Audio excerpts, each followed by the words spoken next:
90% of beginners தங்களோட digital marketing ஜேர்னியை start பண்ண 2 to 3 monthsலேயே குவிட் பண்ணிடுறாங்க.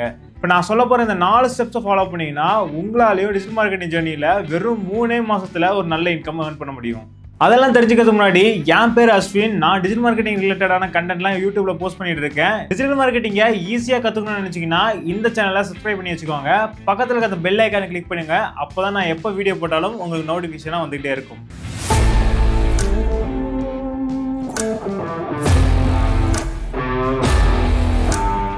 ஓகே கைஸ், இந்த வீடியோவில் டிஜிட்டல் மார்க்கெட்டிங்கை ஸ்டார்ட் பண்ணி எப்படி 4 ஸ்டெப்பில் உங்களால் ஏர்ன் பண்ண முடியும் அப்படிங்கிறத பற்றி சொல்ல போகிறேன். ஃபஸ்ட்டு 3 ஸ்டெப் பார்த்தீங்கன்னா உங்களுக்கு ஃபவுண்டேஷன் கிரியேட் பண்ணக்கூடிய ஸ்டெப்ஸாக இருக்கும். அந்த 4வது ஸ்டெப் தான் பார்த்தீங்கன்னா உங்களுக்கு மணி மேக் பண்ணி கொடுக்குற ஸ்டெப்பாக இருக்கும். ஸோ இந்த வீடியோ ஃபுல்லாக பாருங்கள். நான் சொல்லக்கூடிய ஒவ்வொரு இன்ஃபர்மேஷனும் உங்களுக்கு ரொம்பவே ஹெல்ப்ஃபுல்லாக இருக்கும். நீங்கள் ஸ்கிப் பண்ணி பார்த்தீங்கன்னா நான் சொல்லக்கூடிய இன்ஃபர்மேஷன் உங்களுக்கு தவறுதலாக புரியறதுக்கான நிறைய வாய்ப்புகள் இருக்குது. நான் முன்னாடி சொன்ன மாதிரி 90 டேஸில் எப்படி டிஜிட்டல் மார்க்கெட்டிங்கில் ஏர்ன் பண்ணுறது அப்படிங்கிறத பற்றி தான் நம்ம சொல்ல போகிறேன். ஸோ அந்த 90 டேஸை நம்ம ஸ்ப்ளிட் பண்ணி எதுக்கு எப்போ யூஸ் பண்ணணும் அப்படிங்கிறத பற்றி தெரிஞ்சுக்குவோம். இதில் ஃபர்ஸ்ட் ஸ்டெப் என்னன்னு பார்த்தீங்கன்னா learning the fundamentals. First digital மார்க்கெட்டிங்னா என்னன்னு தெரிஞ்சுக்கணும், அது எப்படி ஒர்க் ஆகுது, இது யாருக்கெல்லாம் நம்ம ஹெல்ப் பண்ண முடியும் அப்படிங்கிற ஒரு ஃபண்டமெண்டலாக நீங்கள் தெரிஞ்சுக்கணும். அதுக்கப்புறம் உங்களுக்கு என்னென்ன ஃப்ரீ ரிசோர்ஸஸ் எல்லாம் யூஸ் பண்ணி அந்த டிஜிட்டல் மார்க்கெட்டிங்கை கற்றுக்க முடியும் அப்படிங்கிறத தெரிஞ்சுக்கோங்க. ஆன்லைன்லேயே நிறைய கோர்சஸ் எல்லாம் ஃப்ரீயாகவே ஆஃபர் பண்ணிட்டு இருக்காங்க. யூடெமி, மெட்டா ப்ளூ பிரிண்ட், இந்த மாதிரி நிறைய கோர்சஸ் எல்லாம் பார்த்தீங்கன்னா ஃப்ரீயாகவே ஆஃபர் பண்ணிட்டு இருக்காங்க. ஸோ நீங்கள் என்ன நீஸ் சூஸ் பண்ண போகிறீங்க, அதுக்கு என்ன கோர்ஸ் கன்சியூம் பண்ண போகிறீங்க அப்படிங்கிறத முன்னாடியே பிளான் பண்ணி வச்சுட்டு அதுக்கேற்ற மாதிரி கோர்சஸை கன்சியூம் பண்ண பாருங்க. ரேண்டமாக எல்லா யூடியூப் வீடியோஸும் செக் பண்ணாமல் ஏதாவது ஒரு கிரியேட்டர் கரெக்டாக சீரியஸாக அந்த வீடியோஸ் போட்டுட்டு இருக்காங்களா, அவங்ககிட்ட இருந்து என்னென்ன கோர்சஸ்லாம் நம்மளால் கன்சியூம் பண்ண முடியும் அப்படிங்கிறத செக் பண்ணி யூஸ் பண்ணுங்க. இதில் நிறைய பிகினர்ஸ் பண்ணக்கூடிய மிஸ்டேக் என்னன்னு பார்த்தீங்கன்னா நிறைய கண்டென்ட்டாக கன்சியூம் பண்ணுவாங்க. மெட்டா ஆட்ஸாக இருக்கட்டும், கூகுள் ஆட்ஸாக இருக்கட்டும், இல்லை இன்ஸ்டாகிராம் மார்க்கெட்டிங்காக இருக்கட்டும், எல்லா கண்டென்ட்டையும் பார்த்தீங்கன்னா கன்சியூம் பண்ணிட்டு இருப்பாங்க. இதனால் அவங்களுக்கு என்ன நடக்குதுன்னா அவங்களுக்கு ஓவர்வெல்ம் ஆகுமே தவிர அவங்களால கிளியராக ஒரு பாத்தில் போக முடியாது. அதுக்கு பதிலாக நீங்கள் என்ன பண்ணுறீங்கன்னா கிளியராக நீங்கள் என்ன கற்றுக்கணும், உங்களோட நீஷ் என்ன, நீங்கள் யாருக்கு ஹெல்ப் பண்ண போகிறீங்கன்னு முன்னாடியே தெரிஞ்சுக்கிட்டு அதுக்கேற்ற மாதிரி நீங்கள் கண்டென்ட்டை கன்சியூம் பண்ணிங்கன்னா உங்களுக்கு ரொம்பவே யூஸ்ஃபுல்லாக இருக்கும். அது மட்டும் இல்லாமல் இன்னும் நிறைய பிகினர்ஸ் பண்ணக்கூடிய மிஸ்டேக் என்னென்னு பார்த்தீங்கன்னா எல்லா சர்வீஸையும் ஆஃபர் பண்ணுறது. அதாவது இந்த மாதிரி நிறையா சர்வீஸை நீங்கள் ஒரே இடத்துல ஆஃபர் பண்ணும்போது நீங்கள் ஒரு ஜென்ரல் பர்சனாக இருப்பீங்களே தவிர ஸ்பெசிஃபிக்கான பர்சனாக உங்களை யாருமே பார்க்க மாட்டாங்க. ஃபார் எக்ஸாம்பிள் நீங்கள் ஒரு மெட்டா ஆட் சர்வீஸ் கொடுக்குறீங்கன்னா அதை மட்டுமே ஆஃபர் பண்ணுங்கள். அதை விட்டுட்டு social media marketing, Google ads, LinkedIn அப்படி மாதிரி நிறையா நீச்சஸ் தாவி போகும்போது உங்களை ஒரு ஜென்ரல் பர்சனாக பார்ப்பாங்களே தவிர உங்களை ஒரு ஸ்பெஷலைஸ்டு ஸ்கில் இருக்க பர்சனாக பார்க்க மாட்டாங்க. ஸோ நீங்கள் ஒரு ப்ராடான நீஷாக சூஸ் பண்ணுறதுக்கு பதிலாக ஒரு மைக்ரோ நீஷ் சூஸ் பண்ணி அதுக்காக ஒர்க் பண்ணுங்கள். நீஷுங்கிறது ஒன்றும் இல்லை, கேட்டகரிஸ் தான் நீஷ்னு சொல்லுவாங்க. ஸோ இந்த நீஷை மைக்ரோ நீஷை சூஸ் பண்ணிங்கன்னா உங்களுக்கு ரொம்பவே யூஸ்ஃபுல்லாக இருக்கும். ஃபார் எக்ஸாம்பிளுக்கு நீங்கள் மெட்டா ஆட் சர்வீஸ் கொடுக்குறீங்கன்னா மெட்டா ஆட் சர்வீஸ் மட்டும் கொடுக்கலாம். சோஷியல் மீடியா மார்க்கெட்டிங் சர்வீஸ் கொடுக்குறீங்கன்னா சோஷியல் மீடியா மார்க்கெட்டிங் மட்டும் கொடுக்கலாம். இல்லை இமெயில் மார்க்கெட்டிங் கொடுக்குறீங்கன்னா இமெயில் மார்க்கெட்டிங் மட்டும் கொடுக்கலாம். ஸோ இந்த மாதிரி ஸ்பெசிஃபிக்காக ஒரு சர்வீஸ் மட்டும் சூஸ் பண்ணி அதில் ஒரு நாலேஜ் வளர்த்துக்கிட்டு உங்களோட கஸ்டமர்ஸுக்கு உங்களால் சூப்பராக சர்வீஸ் பண்ண முடியும். அண்ட் மேஜராக இதில் இன்னொரு பிகினர்ஸ் பண்ணக்கூடிய மிஸ்டேக் என்னென்னு பார்த்தீங்கன்னா பெய்ட் டூல்ஸ்லாம் அதிகமாக வாங்கி வச்சுருவாங்க. ஃபார் எக்ஸாம்பிள் நீங்கள் எஸ்இஓ பண்ணுறீங்கன்னா உடனே செம்ரஸ் டூல் வாங்குறது, ஹெச்எஃப் டூல் வாங்குறது, அந்த மாதிரி காஸ்ட்லியான டூல்ஸ்லாம் உடனே வாங்கி வச்சுக்குவாங்க. ஃபார் எக்ஸாம்பிள் நீங்கள் செம்ரஸ் டூல் வாங்கணும்னு நினச்சிங்கன்னா அதோட ட்ரையல் வெர்ஷன்லாம் ஃப்ரீயாக இருக்கும். அப்படி இல்லைனா குரூப் பை எஸ்இஓ டூல்ஸ் அப்படி சொல்லி இருக்குது. அதில் பார்த்தீங்கன்னா குரூப்பாக அந்த டூல்ஸ் வந்து பர்ச்சேஸ் பண்ணிக்கலாம். ஜஸ்ட் 200 to 500 காஸ்ட்டுக்குள்ளேயே பார்த்தீங்கன்னா உங்களோட டூல்ஸ் வந்து நீங்கள் பர்ச்சேஸ் பண்ணிக்க முடியும். ஸோ அந்த மாதிரி நீங்கள் ட்ரை பண்ணிவிட்டு அதுக்கப்புறம் நல்லா ப்ரொஃபஷனலாக ஆன வாட்டி பெய்ட் டூல்ஸ்லாம் வாங்கிக்கலாம். ஸோ லேர்னிங்ஸ் எடுத்துக்கும் போது நிறைய விஷயங்களை ட்ரை பண்ணுவீங்க, நிறைய விஷயங்களை கற்றுக்குவீங்க. ஸோ அதெல்லாம் கற்றுக்கும் போது ஃப்ரீ வெர்ஷனில் இருக்க டூல்ஸ்லாம் வச்சு கற்றுக்கோங்க. அதுக்கப்புறம் பெய்ட் டூல்ஸ்லாம் போகலாம். இது உங்கள் சேவிங்ஸை மிச்சப்படுத்தி கொடுக்கும். Number 2, implementation. நீங்கள் கற்றுக்கிட்ட விஷயத்த நெக்ஸ்ட் 20 டேஸுக்கு இம்ப்ளிமெண்ட் பண்ணி பாருங்கள். ஃபார் எக்ஸாம்பிள் நீங்கள் மெட்டா ஆட்ஸ் கற்றுக்கிட்டிங்கன்னா அதோட நெக்ஸ்ட் 20 டேஸ்க்கு உங்களுக்கு நீங்களே ஒரு ஆஃபர் கிரியேட் பண்ணிவிட்டு ரன் பண்ணி பாருங்கள். இல்லை நீங்கள் வேர்ட்ப்ரெஸ் கற்றுக்கிறீங்கன்னா எப்படி எஃபெக்டிவாக வேர்ட்ப்ரெஸில் ஒரு வெப்சைட் பில்ட் பண்ணுறது, அதில் கன்வர்ஷன் கொடுக்குறது எப்படி அப்படிங்கிற நிறைய விஷயங்களை கற்றுக்கோங்க.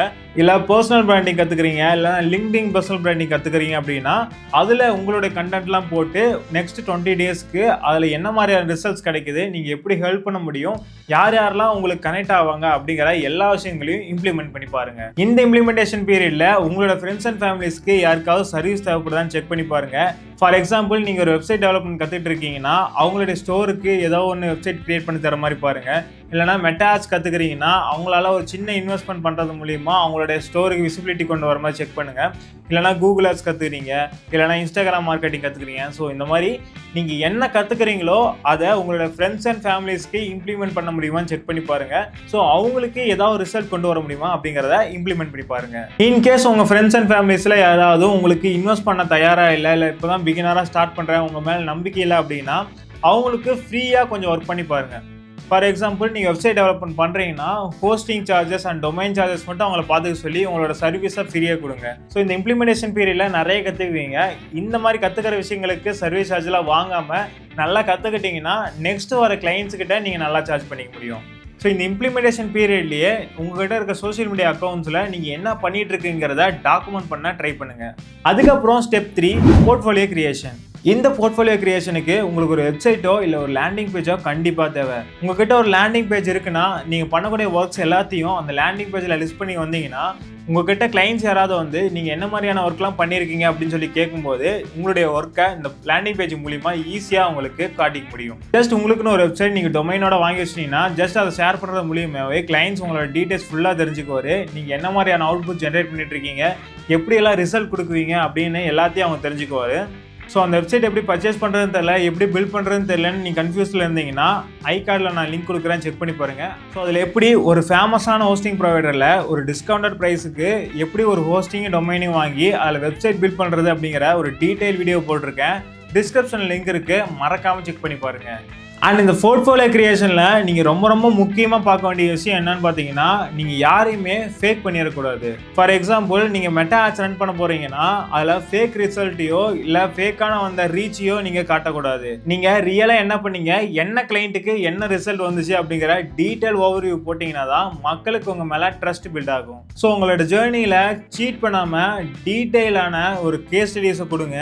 அண்ட் அந்த கேஸ் ஸ்டடீஸில் உங்களோட ரிசல்ட்டை ஷோ பண்ணுங்கள், கண்டிப்பாக உங்களுக்கு கிளைண்ட்ஸ் கிடைப்பாங்க. ஸோ அந்த போர்ட்ஃபோலியோ கிரியேஷனுக்கு மினிமம் 20 days ஆச்சு எடுத்துக்கும். நிறைய கிளைண்ட்ஸ் கூட நீங்கள் ஒர்க் பண்ணுவீங்க.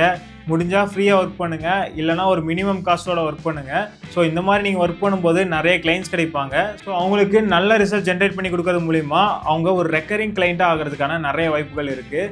ஸோ நீங்கள் இப்படி ஸ்டார்ட் பண்ணுறீங்கன்னா கம்மியான பட்ஜெட்டில் ஸ்டார்ட் பண்ணும்போது அந்த கிளைண்ட்டுக்கிட்ட கிளியராக சொல்லிடுங்க, நான் ஃபஸ்ட் ப்ராஜெக்ட் மட்டும் தான் இந்த மாதிரி கம்மியாக ஒர்க் பண்ணி தருவேன். ஸோ அடுத்த ப்ராஜெக்ட்லேருந்து என்னோட ஆக்சுவல் சர்வீஸ் காஸ்ட் என்னவோ அதை தான் நான் சார்ஜ் பண்ண போகிறேன். ஸோ ஃபர்ஸ்ட் சர்வீஸில் உங்களுக்கு ஃப்ரீயாகவோ இல்லை ஒரு அஃபோர்டபுளான காஸ்ட்டில் பண்ணித்தரேன். அண்ட் செகண்ட் சர்வீஸ்லேருந்து நான் என்னோட ஆக்சுவல் காஸ்ட் தான் நாங்கள் சார்ஜ் பண்ணுவோம் அப்படின்ட்டு ஒரு கிளியரான அண்டர்ஸ்டாண்டிங் கிரியேட் பண்ணிட்டீங்கன்னா உங்களுக்கும் அந்த கிளைண்ட்டுக்கு நடுவில் ஒரு கிளியர் அண்டர்ஸ்டாண்டிங் இருக்கும். அடுத்து ஸ்டெப் 4, இதுதான் ரொம்ப முக்கியமான ஸ்டெப்பு, மானிட்டைசேஷன் அண்ட் ஸ்கேலிங். ஆனால் இந்த மானிட்டைசேஷன் அண்ட் ஸ்கேலிங் பீரியடில் உங்கள் கிளைண்ட்ஸுக்கிட்ட இருந்து நிறைய டெஸ்டிமோனியல்ஸ் வாங்க பாருங்கள். ஸோ அவங்க கொடுக்கக்கூடிய டெஸ்டிமோனியல்ஸ் தான் உங்களை நெக்ஸ்ட் லெவலுக்கு ஸ்கேல் பண்ண வைக்கும். ஸோ நீங்கள் ஒரு ரிசல்ட் ஜென்ரேட் பண்ணி கொடுத்துருப்பீங்க, அந்த ரிசல்ட் அந்த கிளைண்ட் எப்படி எக்ஸ்பீரியன்ஸ் பண்ணுறாங்க அப்படிங்கிறத உங்களுடைய பேஜ்லேயோ இல்லை உங்கள் லேண்டிங் பேஜ்லேயோ வைக்கும்போது நெக்ஸ்ட் அதை பார்க்கக்கூடிய கிளைண்ட்ஸோட கன்வர்ஷன் ரேஷியோ பார்த்தீங்கன்னா அதிகமாக இருக்கும். உங்கள் மேலே நிறைய ட்ரஸ்ட் பில்ட் ஆகும். அதனால் நீங்கள் ஏன் என்னன்னு கேட்கறதுக்கு முன்னாடியே அவங்க உங்களோட டீலை க்ளோஸ் பண்ணிடுவாங்க. நீங்கள் என்ன சார்ஜ் கேட்டாலும் அவங்க கொடுக்க தயாராக இருப்பாங்க. அவங்களுக்கு ஒன்று தேவை, அது ரிசல்ட்டு. ஸோ குவாலிட்டி ரிசல்ட் கொடுத்தீங்கன்னா உங்ககிட்ட ரெக்கரிங் கிளைண்ட்ஸ் தாராளமாக உங்களுக்கு வருவாங்க. அண்ட் இது கூடவே உங்களுக்கு இன்னும் இன்கம் ஜென்ரேட் பண்ணுறதுக்கு உங்களோட ஒர்க்கை உங்களோட எல்லா சோஷியல் மீடியா பேஜஸ்லேயும் ஷேர் பண்ணுங்கள். நீங்கள் எப்படி அந்த கிளைண்ட்டுக்கு ஹெல்ப் பண்ணீங்க, அது மூலிமா அவங்களுக்கு என்ன ரிசல்ட் ஜென்ரேட் ஆச்சு அப்படிங்கிற ஒரு டீட்டெயில் போஸ்ட்டாக நீங்கள் வந்து போடும்போது அதை பார்க்கக்கூடிய மற்ற கிளைண்ட்ஸும் அவங்களுக்கு தேவையான ரிசல்ட்டை ஜென்ரேட் பண்ணுறதுக்காக உங்களை ரீச் பண்ணுறதுக்கான நிறைய வாய்ப்புகள் இருக்குது. அண்ட் இது மட்டும் இல்லாமல் இன்னொரு மெத்தட் இருக்குது, அது பேர் அவுட்ரீச் மெத்தட்னு சொல்லுவாங்க. உங்களுக்கு தெரிஞ்ச பிஸ்னஸ் ஓனர்ஸ் இல்லைனா உங்கள் நீஷ் டார்கெட் ஆடியன்ஸ் இருக்கக்கூடிய பிஸ்னஸ் ஓனர்ஸ் எந்த சோஷியல் மீடியாவில் அதிகமாக ஆக்டிவாக இருக்காங்கன்னு பாருங்கள். ஸோ அந்த சோஷியல் மீடியாவில் போயிட்டு அவங்கள டேரெக்டாக அப்ரோச் பண்ண பாருங்கள். ஸோ இதை தான் அவுட்ரீச்னு சொல்லுவாங்க. ஸோ இது மூலியமாகவும் உங்களால் நிறைய கிளைண்ட்ஸை எடுத்துக்க முடியும். ஸோ இந்த மாதிரி பண்ணிங்கன்னா அடுத்த 20 daysலேயே பார்த்தீங்கன்னா உங்களுக்கு மானிட்டைசேஷன் வந்து உங்களுக்கு கிடைக்க ஆரம்பிச்சிடும். ஸோ இது மாதிரி பண்ணிங்கன்னா அடுத்த 20 daysலேயே பார்த்தீங்கன்னா நீங்கள் ஏர்ன் பண்ண ஸ்டார்ட் பண்ணிடுவீங்க. ஸோ இந்த 90 days சைக்கிளை நீங்கள் கரெக்டாக ஃபாலோ பண்ணிங்கன்னா உங்களால் அந்த 90 டேயோட எண்டில் நல்ல ஒரு கிளையண்ட்டை க்ளோஸ் பண்ண முடியும். ஸோ இதெல்லாம் ஒரு ரீகேப்பாக பார்க்கணும்னா step 1 learning the fundamentals, step 2 implementation, step 3 portfolio creation, step 4 monetisation and scaling. So இந்த 4 ஸ்டெப்பை நீங்கள் ஃபாலோ பண்ணிங்கன்னா போதும் உங்களால் சூப்பராக earn பண்ண முடியும். ஸோ இந்த ஸ்டெப்ஸ் எல்லாம் எப்படி ஃபாலோ பண்ணுறதுக்கிற ஒரு ப்ராப்பரான செக்லிஸ்ட் போட்டிருக்கேன். ஸோ அந்த செக்லிஸ்ட் வேணும்னு நினச்சிங்கன்னா டிஸ்கிரிப்ஷனில் லிங்க் இருக்குது, கிளிக் பண்ணி டவுன்லோட் பண்ணிக்கோங்க. அண்ட் நீங்கள் டிஜிட்டல் மார்க்கெட்டிங்கை ஃப்ரீயாக யூடியூப்லேயே கற்றுக்கணும்னு நினச்சிங்கன்னா இந்த இடத்துல லிங்க் தரேன், செக் பண்ணி பாருங்கள். நான் உங்களை அந்த வீடியோஸில் மீட் பண்ணுறேன்.